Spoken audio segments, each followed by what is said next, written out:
అందరికీ నమస్కారం. నేను అన్నపూర్ణ ఫోటో స్టూడియో అలాగే ఓపెట్ట కథ డైరెక్ట్ చేశాను. ఓపెట్ట కథ మీ అందరికీ చాలామందికి తెలిసి ఉంటుందని అనుకుంటున్నాను.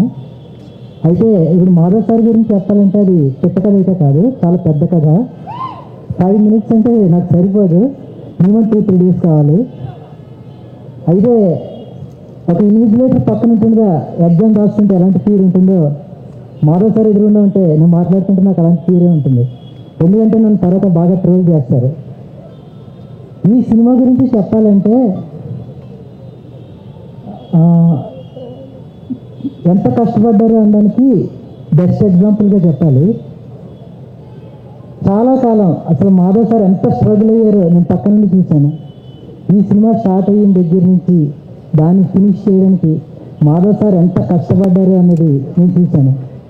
నేను డైరెక్ట్ అవడానికి కారణం కరెక్ట్గా చెప్పాలంటే మాధవ్ సారే.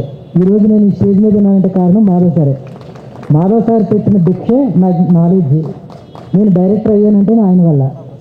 అండ్ మోర్ దాన్ డైరెక్టర్, ఆయన నాకు బ్రదర్ లాంటి వాళ్ళు.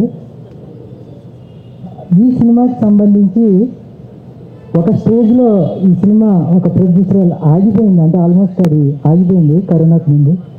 ఆ టైంలో కేబీఆర్ గారు దీనికి సపోర్ట్ చేసి ఈ సినిమాని ఫినిష్ చేశారు. మాధవ్ సార్ ఎప్పుడు చెప్తుంటారు ఆయన గురించి, మాధవ్ సార్కి ఆయన గాడ్ లాంటి వాళ్ళు. సో మా అందరికీ ఆయన గాడ్ కన్నా ఎక్కువ. మాధవ్ సార్ దీనికి ఎంత కష్టపడ్డారు అంటే, జనరల్గా ఒక డైరెక్టర్ డైరెక్షన్ చేయడానికి వెళ్తున్నప్పుడు షూట్కి వెళ్తుంటే ఒక వెహికల్ రావడం, సార్ని ఒక్కరినే తీసుకుని వెళ్ళడం అలా ఉంటుంది. బట్ ఈ సినిమాకి మాధవ్ సారే డ్రైవరు, డైరెక్టరు అన్నీను. ఎందుకంటే ఆయన వెహికల్లోనే మమ్మల్ని అందరినీ కూడా పికప్ చేసుకుని వెళ్ళేది మాధవ్ సారే.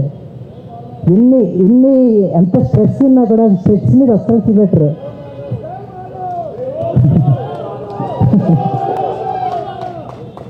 స్టేజ్ కిందకి దిగిన తర్వాత నేను కూడా మీలాగా అడుగుతానండి. అయితే అసలు ఆయన ఎంత కష్టపడినా సరే స్ట్రెస్ మాత్రం ఎప్పుడు స్ట్రెస్ మీద అస్సలు చూపెట్టరు. నేనైతే చిన్న ఏదైనా స్ట్రెస్లో అయినా చిన్న ప్రాబ్లం వచ్చినా ఆ స్ట్రెస్ నా మీద పడి నా ఇరిటేషన్ మా లావణ్య, చైతన్య, మిహిరా వీళ్ళందరూ చూసే ఉంటారు సెట్స్లో. బట్ మా మాధవ్ సార్, అదిగో సిరి అని వెనకాల ఉంది ఆ అమ్మాయి, వీళ్ళందరూ చూసే ఉంటారు సెట్స్లో.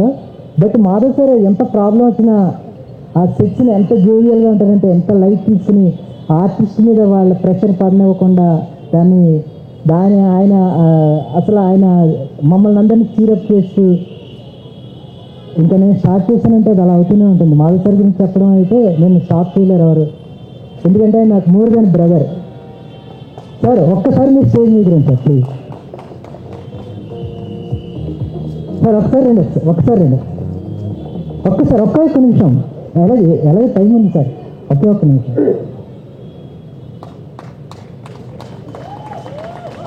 నేను డైరెక్టర్ అని ప్రౌడ్గా చెప్పుకోను, బట్ మాధవ్ సార్ దగ్గర అసిస్టెంట్ డైరెక్టర్ అని మాత్రం ప్రౌడ్గా చెప్పుకుంటాను. ఈ సినిమాలో ప్రతి నిమిషం ప్రతి క్షణం మాధవ్ సార్ నేను పక్కనే ఉండి చూశాను. నేను ఆ మాధవ్ సార్ గురించి చెప్పడం స్టార్ట్ చేస్తాను, ఆ ఎమోషన్ కంట్రోల్ చేసుకోలేను. Thank you so much sir. అలాగే మీ అందరం కూడా థ్యాంక్స్ చెప్పుకోవాల్సింది కేవీఆర్ సార్ గురించి. ఈ నేనెక్కడున్నా అనే సినిమా ఉంది అంటే ఈరోజు నేను ఇక్కడ ఉన్నా అన్నా కూడా కేవీఆర్ గారే. మీ అందరం కూడా ఆయనకి థ్యాంక్స్ చెప్పుకుంటున్నాం. Thank you so much sir. Thank you sir.